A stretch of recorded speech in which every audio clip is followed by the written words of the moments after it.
예, 안녕하세요. 인사드리겠습니다. 소방학의 김정입니다. 반갑습니다. 우리 소방 관계법규 시간에 좀 만나 뵙고 인사를 좀 드렸죠. 우리 소방학만 또 시험을 보신 분들도 있기 때문에 다시 한번 인사드리고 고생하셨다고 말씀드리고 싶습니다. 많이 고생하셨고요. 3월달에 시험을 봤으면 굉장히 많이 편했을 텐데 시험이 우리 코로나 이 문제로 인해서 6월로 연기되면서 수험생들이 굉장히 많이 힘들었을 거라고 생각이 듭니다. 아주 건강한 모습으로 여러분들이 시험을 치르셨기 때문에 모두 다 좋은 결과가 있으리라고 생각하고요. 합격을 기원드립니다. 제가 소방학에 대한 강의를 진행하는 그 목적도요. 그렇습니다. 기존에 시험을 보셨던 분들은 또 해설이 듣고 싶으신 분들도 있고요. 아마 그보다는 앞으로 소방학을 우리 준비해서 내년도 2021년도 시험을 보고자 하시는 분들이 어떤 정도에서 수준의 문제가 나왔고 어떻게 학습하면 좋을까라고 하는 안내 역할을 하는 그런 해설 강의를 목표로 하고 있습니다. 그래서 여러분들이 어떻게 준비하면 좀 좋을까라고 하는 부분들을 조금 한번 생각하는 시간도 해설을 드리면서 설명을 좀 드리도록 하겠습니다. 우리가 통상 시험을 보고 오신 수험생들의 점수 분포를 보고 제가 시험 당일날 별표를 부여했습니다. 각 분야별로 별표를 해보니 일반적으로 소방관계법규보다는 소방학이 어렵다라고 하는 것이 지배적이었어요. 그래서 제가 분석을 해보니 별표를 다 부여를 해보니까요. 소방관계법규는 별표 한 50개 정도가 나왔고요. 소방학은 56개 정도가 나왔습니다. 그래서 통상 보면 본인이 맞은 점수가 소방관계법규가 10점 정도가 높으신 분들이 좀 많았어요. 뭐 75점이면 뭐 85점, 뭐 75점이면 80점 이런 정도 차이를 보여지는 것으로 보였습니다. 그렇죠. 전반적으로 보면 예년에 비해서 소방학은 좀 비교적 좀 어려웠다라고 하는 것이 기본입니다. 총평은. 근데 제가 한번 각 해설을 드리기 전에 좀 살펴보면 별표 있는 거를 제가 한번 분석을 해보면요. 왜 이렇게 어려웠나 라고 하는 것을 일단 설명을 드리면 별표 4개짜리가 있고요. 별표 5개짜리가 있습니다. 이번에 굉장히 어려웠다라고 생각하는 부분들의 문제는 여기에 해당이 됩니다. 제가 보면 별표 하나짜리는요 3개 정도가 있고요. 별표 2개짜리는 4개가 있고요. 그리고 별표 5개죠 마지막은. 별표 5개짜리는 한 문제 정도로 저는 판단이 됩니다. 그리고 별표 4개짜리가 2개 정도가 되죠. 마지막으로 별표 3개가 무려 제가 구분한 거에서는 10개 정도에 해당이 됩니다. 통상 우리가 봤을 때 여기 정도에 해당되는 문제, 즉 17개 정도는 굉장히 가볍게 별 3개 정도 되는 것은 확인을 해서 거의 모두 득점을 해야 좀 고득점이 되는 형태가 되죠. 85점, 그리고 이 3개 중에 한 문제 정도 해서 한 90점 정도 만들면 여러분 충분히 합격을 하게 되는데 이 별표 3개에 해당되는 부분들이 굉장히 여러분들을 혼란스럽게 만들었던 문제들이 상당히 많습니다. 그래서 수험생이 보는 부분과 그리고 강사가 보는 부분에서의 난이도가 약간 다를 수 있습니다. 이 평가 지표는요. 제가 봤을 때 여러분들이 한 6개월에서 한 10개월 정도 어때요? 공부하신 분들을 실력을 가지고 제가 이 지표 별표를 부여하고 있습니다. 그런 부분에서 여러분들이 해설을 보실 때 초시생 같은 경우에는 여러분들이 좀 생각해 보시면 됩니다. 그래서 1번 보시면 별표 하나짜리였습니다.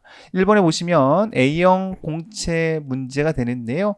1번에서 보면 화학적 연쇄 반응을 물어봤습니다.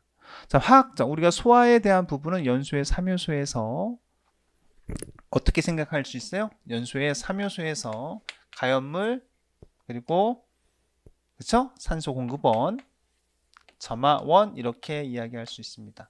연소의 3요소인데요. 이 가연물을 제거하는 것이 우리는 무엇이라고 해요? 제거소와 산소 공급원, 즉 공기 중의 산소의 농도를 21% 이하로 낮춰서 15%죠. 15% 이하로 낮춰서 소화하는 방법을 우리는 질식소화. 물이라든지 이런 부분들을 이용해서 냉각 소화하는 방법들이 있죠. 플러스 알파로 지금 문제에서 물어보고 있는 것은요. 순조로운 연쇄 반응을 하는 부분에서 어떤 화학적 반응을 통해서 소화하는 방법을 물어본 겁니다. 그래서 1번에 물을 주소하여 소화했다라는 것은 냉각 소화에 해당이 될 것이고요. 2번 할론 소화 약제라고 하는 것은 어때요? 우리가 암기법에서도 할론 소화 약제는 질, 랭, 부가 됩니다. 그래서 질식 소화, 냉각 소화, 부촉매 소화가 되는데요. 특히 할론 소화 약제는 부촉매 소화 효과가 우수합니다. 세 번째, 화원을 제거하여 소화하였다라고 하는 것은 연소물이나 화원을 제거하였다라고 하는 것은 제거 소화에 해당이 되겠죠. 4번에 에멀전 효과를 이용하여 소화했다라고 하는 것은 일반적으로 우리가 유화 소화 또는 에멀전 소화라고도 합니다. 이것은 키타 소화에 해당이 되는 건데요. 중유인 경우에 우리가 물을 무상으로 방사했을 경우에 소화하는 형태에서 나타날 수 있는 소화 방법이 되겠습니다. 이는 큰 틀에서 보면 질식 소화에도 해당이 될 수 있다고 볼 수 있습니다. 여기서 1번에서 가장 명확하게 답이 될 수 있는 것은 2번 할론 소화 약제가 되겠습니다. 난이도 하나에 해당이 되는 거죠. 두 번째, 물 소화 약제 첨가제에 대한 내용이 됩니다. 물 소화 약제라고 하는 부분에 어떤 성능을 개선하기 위해서 사용을 하고 있는 거죠. 물은 표면 장력이 큽니다. 그래서 이것이 어떤 침투를 하는 경우에 굉장히 어려울 수 있어요. 원면화재라든지 섬유화재에서는 이런 부분들의 침투가 어려울 수 있습니다. 그래서 이러한 표면 장력을 작게 하여 신부화재에 대한 적응성을 높여주는 것은 침투제가 됩니다. 우리 기본에 해당이 되는 부분이고요. 자, 문제 3번은 여러분들 약간 어려웠을 수도 있어요. 이것을 위험도가 가장 큰 물질은 했습니다. 위험도라고 하는 것은 하나의 척도인데요. 그것은 연소의 연소의 범위, 즉 상한계에서 하한계로 빼준 이 연소의 범위를 하한계 값으로 나누어준 값을 우린 위험도라고 합니다. 그래서 우리가 계산을 해보면 우리 파라핀계에 탄화수소가 되죠. 메탄, 에탄, 프로판, 부탄 이런 형태가 되는데 이것을 계산해 보면 가장 위험도가 큰 물질은 연소의 하한계가 가장 작은 부탄이 되겠습니다. 그래서 정답은 4번이었습니다. 우리 기본서에도 이 메탄, 에탄, 프로판, 부탄 관련된 내용이 있는데요. 아마 제가 수업을 하면서 박스 쳐놓고 이 부분에 대한 위험도가 나오면 부탄, 수소가 탄소가 많은 그 개수서부터 위험도가 좀 크다라고 볼 수 있다. 그래서 계산을 해보면 그런 부분이 나온다라고 설명드린 바 있습니다. 그래서 계산을 직접 다 하지 않으셔도 쉽게 찾을 수 있었을 것이다 라고 생각이 듭니다. 그래서 정답은 4번이 되고요.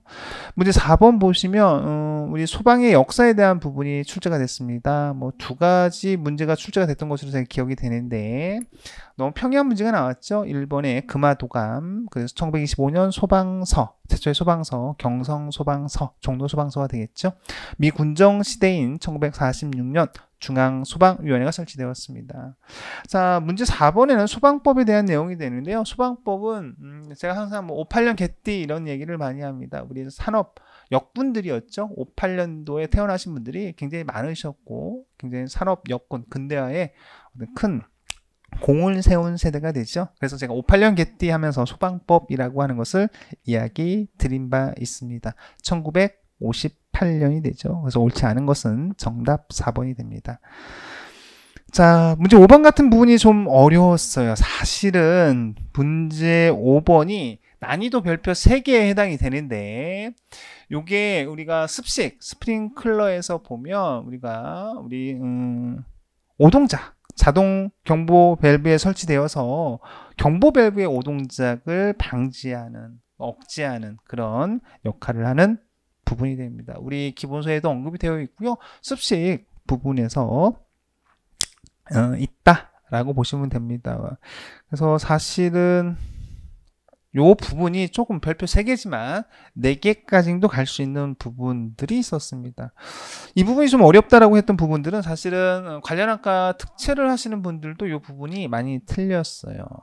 우리 관련학과 특채가 아니라 관련학과를 졸업하신 분들이 공채 시험을 봄에도 불구하고 이 부분 문제를 놓쳤기 때문에 별표 4개로 와도 무리가 없는 문제이기도 합니다. 자, 6번에 보면 우리 소방시설에 대한 분류가 돼요. 우리 소화설비, 경보설비, 피난구조설비, 소화용수설비, 소활동설비가 되는데요. 옳게 연결된 것은 했습니다. 근데 문제 6번에서는 1번이 너무 명확하게 바로 정확한 부분으로 나왔어요. 그래서 나머지 선지들 다 잘못됐죠. 경보설비에서 우리가 재현설비는 소활동설비에 해당이 되고요. 두 번째, 세 번째, 3번 선지에서 보면 연결살주설비도 소활동설비에 해당이 됩니다. 4번 보면 시각경보기가 출제가 되어 있는데 시각경보기는 경보설비에 해당이 되죠. 그래서 우리 난이도 하나에 해당되는 부분이 나왔습니다. 문제 6번의 정답은 1번이 됩니다. 자, 문제 7번도 여러분들한테는 굉장히 어려우셨나 봐요. 화재 조사 및 보고 규정상에서도 제가 출제를 하면서도 여러분들한테 굉장히 많은 것들을 좀 설명을 좀 드렸었어요. 우리 소방학에서 화재 조사 보고와 관련된 부분이 분명히 출제가 될 것이다 라고 해서 많이 학습을 제가 했는데, 사실 보시면 2번에 보면 화재 조사에는 화재 원인 조사와 피해 조사 들어갑니다. 화재 조사는 이게 좀 변경이 됐지만 많이 제가 언급을 했기 때문에 그죠? 충분히 맞추셨을 거예요. 화재 사실을 인지한 즉시 실시하여야 합니다. 자, 그리고 이 사망한 경우에 대한 부분은 어때요? 부상을 당한 후 72시간 이내가 됩니다. 방화라고 하는 부분이 1번에 들어와 있는데요. 우리가 보고 규정에서 보면 대형 화재, 중요 화재, 특수 화재 이렇게 구분을 하고 있습니다. 대형 화재라고 하는 것은 사망 5인, 사상자 10인, 그리고 재산 피해 50억 이상에 해당되는 부분이 되고요. 중요 화재는 상당히 많은 것들이 들어가 있습니다. 그래서 뭐 관악정문에서 아마도 법을 전공하셨던 분들 119 종합상황실과 좀 유사한 부분들이 많죠. 그래서 이재민 100명 이상, 관공서 뭐 이런 부분들이 됩니다. 특수 화재는 철도, 외항선, 항구에 매화된 외항선의 화재죠. 이런 것들이 해당이 되는데 방화라고 하는 것은 그 어디에도 해당이 되지 않고요. 특히 중요 화재에도 해당이 되지 않습니다. 그래서 정답은 1번으로 보는데 무리가 없습니다. 난이도 별 2개 해당이 됩니다. 자, 8번에 보면 우리나라의 소방 행정에 대한 내용인데요. 이게 자칫 좀 어려웠을 수도 있습니다. 이 부분도. 1번에 보시면 미 군정에는 소방 행정을 경찰과 분리하여 어떻다? 자치 소방 행정 체계를 유지하였습니다. 미 군정 때 잠시 그랬던 적이 있죠. 정답은 1번이 됩니다. 2번은 무엇이 잘못됐냐면요. 전국 시도에 광역자치 소방을 한 것은 1972년이 아니고요. 1972년에는 서울과 부산에 잠시 설치가 되었고요. 1992년이 됩니다. 문제 3번에 보면, 자, 우리 소방 공무원은 우리 이제 국가직 공무원이죠. 우리 여러분들은 경력직 중에 특정직 공무원에 해당이 되죠. 근데 특수 경력직이라고 해서 이것도 뭐 빈출 문제에 해당이 됐던 내용이 됩니다. 마지막으로 소방공무원의 징계, 여러분들이 소방공무원이 되면 그런 징계에 대한 부분도 굉장히 조심하셔야 됩니다. 우리가 견책과 그리고 감봉에 대한 부분은 우리가 경징계에 해당이 됩니다. 반면 정직, 강등, 파면, 해임은 어디에 해당이 됩니까? 중징계에 해당이 됩니다. 그래서 정답 8번의 정답은 1번이 되겠습니다. 자, 문제 9번이 되는데요. 9번도 별표 3개를 제가 했습니다. 대한 설명으로 모두 옳은 것은 했습니다. 자, 우리가 보시면 낮은 산소 분압에서 화재가 발생했을 때 초기에 화염 없이 일어나는 연소를 훈소라고 한다. 스몰더링이라고 해서 느린 연소라고 하죠. 그래서 이 부분은 뭐 논란의 소지 없이 정답이 됩니다. 두 번째, 자, 목조 건축물의 화재에서는 유류나 가스 화재에서 달리 일반적으로 무염 착화 없이, 목조 건물이 일반적으로 어떻습니까? 무염 착화를 하고 유염 착화의 형태로 이어집니다. 그래서 설명이 니은이 부적절합니다. 기억은 맞고요, 니은은 틀립니다. 자, 디귿 A급 하재는 일반 하재로 면하류, 합성 수지료도 A급 하재에 해당이 됩니다. 자, 리을 전소란 건물에 어떻다? 70% 이상 소실된 화재를 우리는 전소라고 이야기하죠. 그래서 우리가 정답 9번은 기억, 디귿, 리을이 포함된 정답 4번이 되겠습니다. 자, 10번.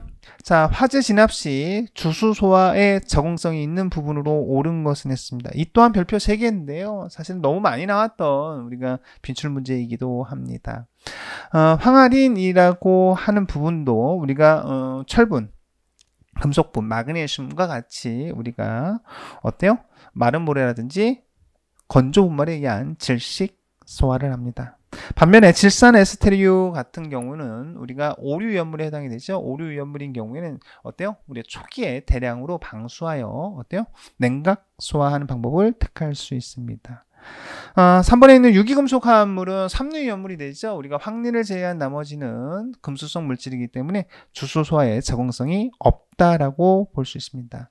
자, 4번에 알칼리 금속의 과산화물은 우리가 무기과산화물에 해당되는 것으로 우리 산화성 제1류 위험물인 산화성 고체에 해당이 됩니다. 그래서 이것도 주수 소화는 산소를 방출하기 때문에 안 됩니다. 그래서 정답은 10번에 2번이 됩니다. 자, 폭발에 대한 부분이 됩니다. 폭발에 대해서는 늘 언제든지 한 문제 정도 출제가 되고 있지요. 또 때에서는 뭐 한 2문제 정도도 출제가 되지 않을까 조심스럽게 생각을 해봤습니다. 폭발에 대한 설명에 있어서는 자, 증기폭발에 대한 부분을 이야기하고 있습니다. 증기폭발이라고 하는 것은 물질의 상이 어때요? 변해서 폭발하는 것을 이야기하는데 폭발의 물리적 상태에 따른 분류 중 기상폭발이라고 하는 기체상이 됩니다. 증기폭발이라고 하는 것은 물리적이기 되기 때문에 물질의 상이 변해서 그죠? 물을 액체이기 때문에 이것은 어디에 해당이 되냐면요. 응상 폭발에 해당이 됩니다. 또 별표 3개 정도의 아주 평이한 문제였던 것으로 보여집니다. 폭갱과 폭연은 하염의 전파 속도에 따라 구분을 하고 있는 거죠. 음속 이상인 경우를 우리는 폭갱이라고 합니다. 3번에 대한 부분에서도 블랩이 하면 밑줄 액화 가스 저장 탱크가 되지요. 외부 여론에 의해서 과열되어 급격한 압력 상승의 원인으로 파열이 됩니다. 그래서 이 부분을 우리는 물리적 폭발의 범주에 둘 수도 있다라고 볼 수 있어요. 네 번째, 폭발은 물리적 화학적 변화의 결과로 발생된 급격한 압력 상승에 의한 에너지가 외계로 전환되는 과정에서 파열, 폭음 등을 동반하는 현상을 말합니다. 그래서 너무 명확하게 1번이 잘못되었기 때문에 정답은 1번 보도록 하겠습니다. 자, 11번. 자, 우리가 올해 조심스럽게 제가 예측했던 부분은 재난및안전관리기본법에서 굉장히 많은 문제가 출제가 될 것이다 라고 봤습니다. 통상 재난관리에서 문제가 많이 출제가 됐을 때 3문제였어요. 그래서 재난관리론 1문제, 그리고 관련된 법규에서 2문제가 최근에 출제가 됐었고, 그래서 3문제가 출제가 되는데, 이번 시험에서는 어땠냐면요. 재난및안전관리 기본법에서만 3문제가 출제가 됐습니다. 제가 A형 문제를 가지고 풀고 있는데요. B형 문제를 받아서 풀었던 분들이 좀 어려웠을 수도 있을 것 같습니다. 왜냐하면 B형 문제 1번 문제가 이 12번 문제, 13번 문제, 14번 문제로 이어지는데요. 12번 문제가 별표 2개, 3개, 그리고 14번 문제가 별표 5개 정도로 제가 명기를 했습니다. 그래서 문제를 시작하면서 소방학에 있어서 문제를 12, 13, 14를 1번으로 탁 부딪혔던 B형 문제를 선택하신 분들은 좀 힘들었겠구나 라는 생각이 들었습니다. 자, 하지만 다 예측이 가능했던 부분이고요. 여러분들한테 설명을 드렸던 내용이 됩니다. 우리나라 재난관리 체계에 대한 설명으로 옳지 않은 것은 했습니다. 중앙위원회에 대한 부분이죠. 뭐 마르고 닳도록 이야기했던 국무총리 소속이 됩니다. 그리고 우리가 대통령령으로 정하는 대규모의 대응, 복구죠. 이런 것들을 총괄하기 위하여 밑줄 행정안전부에 중앙재난안전대책본부를 둡니다. 3번이죠. 긴급구조 지원기관이라고 되어 있는데요. 소방서는 인명구조, 응급처치 등 긴급조치를 담당하는 긴급구조 지원기관이 아니고요. 긴급구조기관에 해당이 됩니다. 소방청, 소방본부, 소방서가 이에 해당이 되는 거죠. 당연히 그래서 예측 가능했죠. 긴급자가 되는 부분에서 굉장히 우리한테 중요한 부분이고요. 아주 기본에 해당되는 문제였습니다. 자, 정답은 3번 이렇게 볼 수 있고요. 문제 13번. 재난의 분류가 다른 하나는 했습니다. 우리 해커스에 계신 분들은 아마 특이하지 않다면 재난에 관련된 사회재난과 자연재난에 대한 부분이 분류에 대한 부분이 출제가 될 때 이 네 가지를 바로 항상 설명을 드렸습니다. 황사, 미세먼지, 그리고 감염병, 그리고 또 한 가지가 뭐 있어요? 환경오염사고, 이 부분에 대한 것까지 다 늘 설명을 드렸던 문제가 됩니다. 그래서 황사로 인한 발생하는 재해는 뭐에 해당이 됩니까? 그렇죠. 자연재난에 해당이 됩니다. 그래서 우리가 막을 수가 없어요. 1번 같은 우리 감염병 같은 경우는 어떻습니까? 우리가 노력한 만큼 세계 어느 나라에서도 우리 그 한국에, 대한민국에 이런 감염병에 대한 치유 노력은 최고라고 지금 평가하고 있는 거 아니겠습니까? 한 것만큼 되는 거죠. 자, 사회 재난에 해당이 됩니다. 세 번째도 환경 오염 사고로 인하여 발생하는 부분들도 사회 재난에 해당이 됩니다. 네 번째 보시면 특히 이 미세먼지에 대한 부분을 굉장히 많이 강조했었죠. 사실은 100% 나오면 이 부분이 나온다라고 제가 강조했던 부분이기도 됩니다. 왜냐하면 미세먼지에 관련된 부분은 우리가 미세먼지가 발동이 되면 서울시에서도 어때요? 어떤 그런 기준치에 따라서 관공서에서 어떤 주차라든지 차량을 이용하는 것을 제한하고 있죠. 그렇게 노력함으로써 어때요? 미세먼지에 대한 부분을 우리가 저감시킬 수 있는 부분들이 있습니다. 그래서 사회재난에 해당이 되는 내용이 되죠. 자, 그리고 문제 14번도 매뉴얼에 관련된 부분과 그리고 교육훈련에 대한 대비훈련에 대한 부분들도 우리가 마무리 통역 문제에서 주장했던, 그러니까 제가 예측했던 부분 중에 하나가 됩니다. 재난관리라고 하는 것은 예방, 대비, 대응, 복구가 되는데요. 옳은 것은 했습니다. 특히 대비 단계에 매뉴얼을 작성하는 것은 예방 아니면 대비라고 보시면 되는데 우리가 보시면 어때요? 14번에 보시면 매뉴얼이라고 하는 것은 재난을 효율적으로 관리하기 위하여 재난 유형에 따라 위기관리 매뉴얼을 작성 운영한다 라고 되어 있습니다. 정답은 2번이었고요. 1번에 보시면 재난대비훈련이라는 표현을 지금 쓰고 있잖아요. 사실 여기 키워드가 있는 거죠. 예방 단계가 아니고요. 대비 단계가 됩니다. 마찬가지로 3번의 부분에서도 보면요. 우리가 피해 지역을 재해 이전 상태로 회복시키는 부분은 복구 단계가 되죠. 그래서 복구 부분이 됩니다. 마지막 복구 단계에 있는 부분에 있어서 재난관리 자원의 비축 관리와 관련된 부분은 대비 단계가 아니고요. 복구 단계가 아니고 대응 단계가 됩니다. 수험생 분들한테는 이 부분이 굉장히 어려웠을 수 있다라고 봅니다. 자, 문제 15번. 팽창비에 대한 부분이 됩니다. 고발포인 제2종 기계포의 팽창비에 대한 부분이 되는데요. 우리가 20배 이하인 부분을 일반적으로 저발포라고 하고요.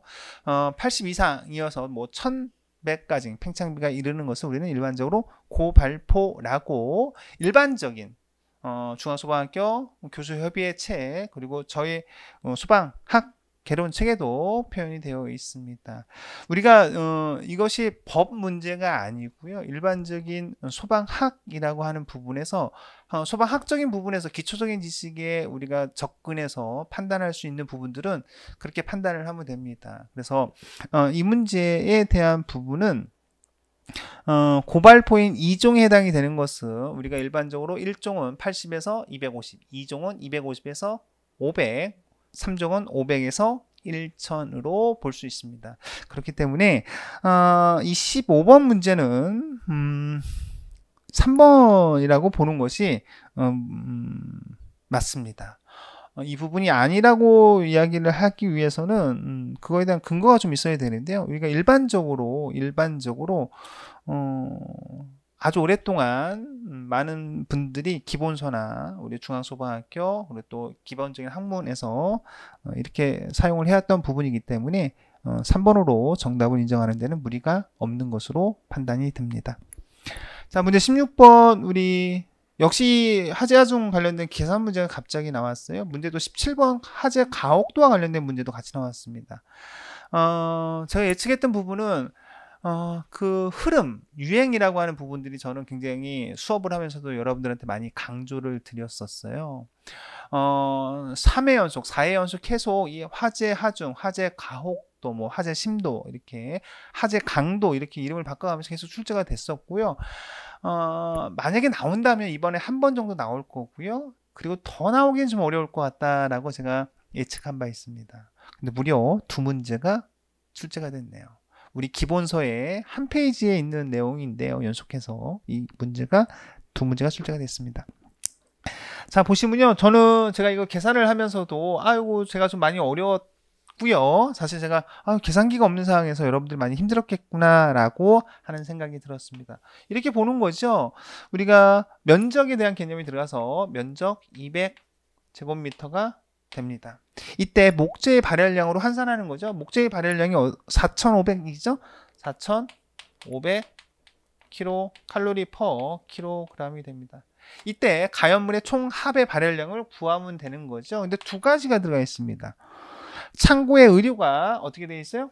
1,000kg가 있대. 1,000kg. 근데 의류의 발열량은요. 의류는 이거 좀 어렵게 들려요. 의류, 고무, 목재 발열량 순서가 5,000이 됐네요. 5,000. 단위를 생략하고 제가 5,000 이렇게 적도록 하겠습니다. 두 번째, 고무는 2,000kg 있다고 그러네요. 고무는 2,000kg 곱하기 이거의 고무의 발열량은 두 번째에 있는 거니까 9,000이 되겠네요. 이거 잘 찾아서 명기를 해야 되겠네요. 9,000.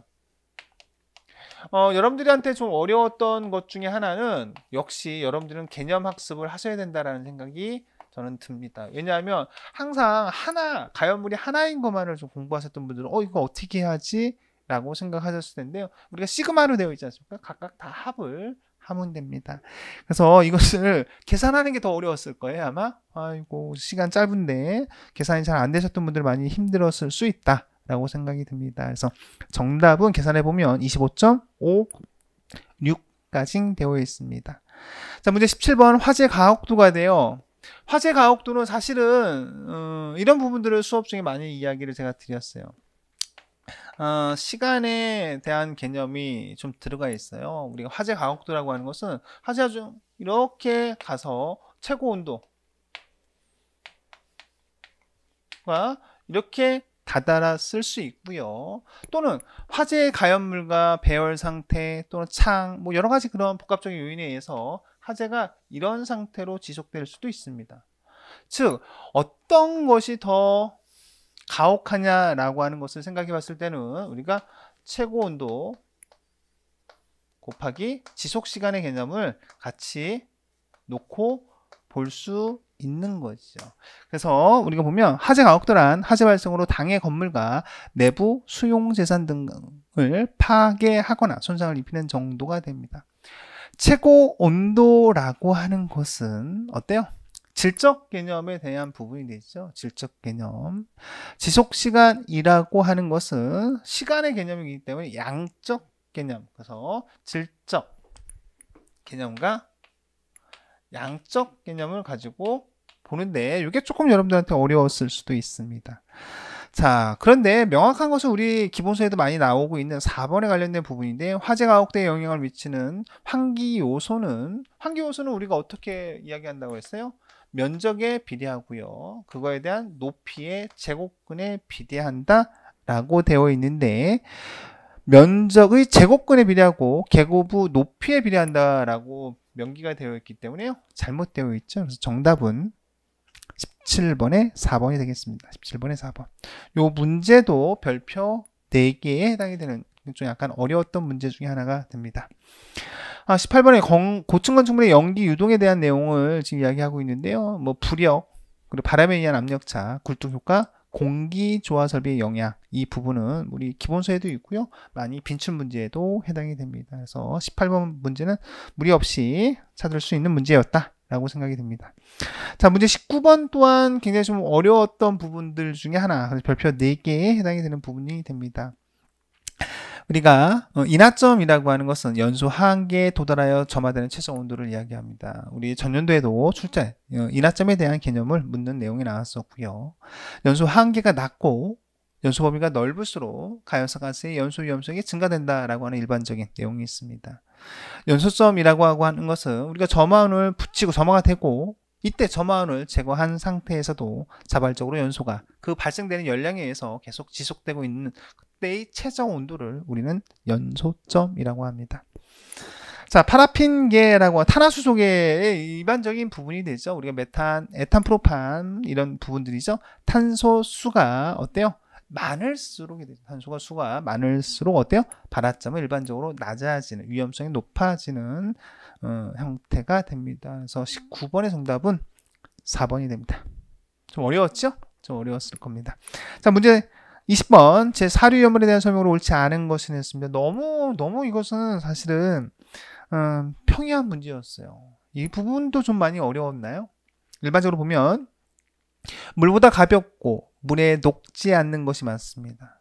일반적으로 부도체 성질이 강하며 정전기의 축척이 용이합니다.